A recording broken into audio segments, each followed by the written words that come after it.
মার্কিন রাজনীতিতে বিশ্বের শীর্ষ ধনী ইলন মাস্কের প্রভাব বাড়ছে। তাকে ভাবা হচ্ছে যুক্তরাষ্ট্রের পরবর্তী প্রেসিডেন্ট। এরই মধ্যে ডেমোক্রেটরা তো বটেই, অনেক রিপাবলিকান পর্যন্ত মাস্ককে বলছেন প্রেসিডেন্ট, আর নবনির্বাচিত প্রেসিডেন্ট ডোনাল্ড ট্রাম্পকে বলছেন ভাইস প্রেসিডেন্ট। স্থানীয় সময় রোববার মাস্কের প্রেসিডেন্ট হওয়ার সম্ভাবনা নিয়ে কথা বলেছেন ট্রাম্প।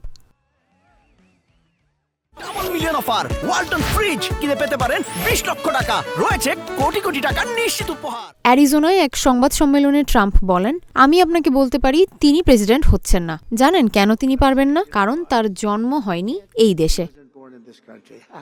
ইলন মাস্কের জন্ম দক্ষিণ আফ্রিকায়। মার্কিন সংবিধান অনুযায়ী দেশটির একজন প্রেসিডেন্টকে আমেরিকাতেই জন্ম নিতে হবে।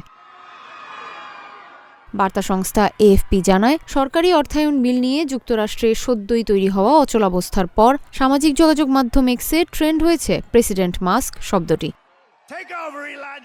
রাষ্ট্রীয় অর্থায়ন বিলটি গত বৃহস্পতিবার কংগ্রেসের নিম্নকক্ষ প্রতিনিধি পরিষদে পাশ হতে পারেনি। সে কারণে কেন্দ্রীয় সরকারের সংস্থাগুলোর কার্যক্রম আংশিকভাবে বন্ধ হয়ে যাওয়া, অর্থাৎ শাটডাউন হওয়ার আশঙ্কা দেখা দেয়। দেশকে এই হুমকির মুখে ঠেলে দেওয়ার পেছনে মূল ভূমিকা ছিল মাস্কের।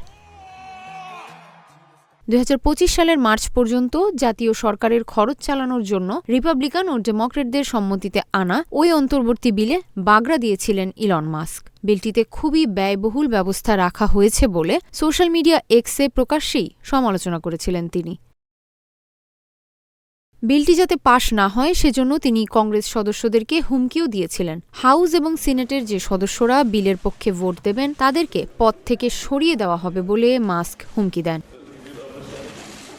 ট্রাম্প প্রথমে বিলটিতে রাজি থাকলেও মাস্কের ঘোর আপত্তির পর তার সুরেই কথা বলেন তিনিও। এমন পরিস্থিতিতে মাস্ককেই বেশি ক্ষমতাশালী ভাবতে শুরু করেছেন অনেকে। তাই ট্রাম্পের বদলে এখন মাস্ককেই প্রেসিডেন্ট বলে বিদ্রূপ করছেন কংগ্রেস সদস্যরা। বিশেষ করে ডেমোক্রেটরা মাস্ককে নিয়ে ব্যঙ্গ করে নানা মন্তব্য করছেন।